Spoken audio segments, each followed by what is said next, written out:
د 2015 کال مخ په دې خوا صدیق خان خپل رقیبان تر شا کړل او د پاکستاني چارواکو سره یې اړیکې نورې هم ټینګې شول. د دیر غازي خان له لارې یې د بارډر د پولیسو په مرسته په اسلام آباد، لاهور او راولپنډي کې ډېر غټ ګودامونه ونیول او کاروبار یې تر $100 میلیونو پورې ورسېدی.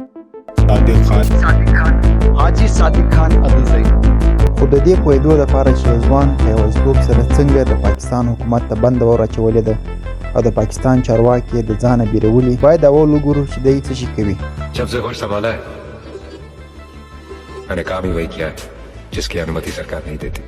अगर अनुमति दे दें तो सरकार को क्या मिलेगा?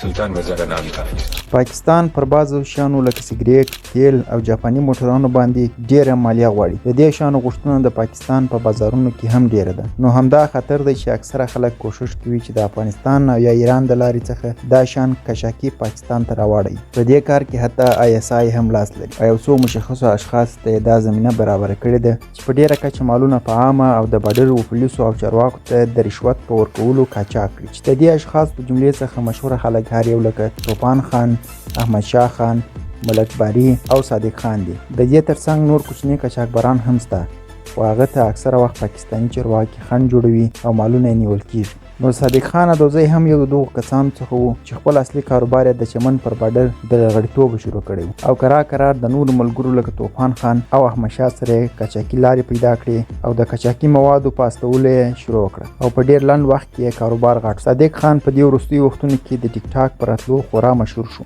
د هر ویډیو په میلیونونو لایکونه اخلي، ګڼ خلک پر راټول وي او د خورا ډېر لوکس موټرانو سره په ښار کې ګرځي. دی اوس په افغانستان او پاکستان خورا ډېر مشهور چې همدې مشهوروالی یې دښمنانو نور هم ډېر کړ.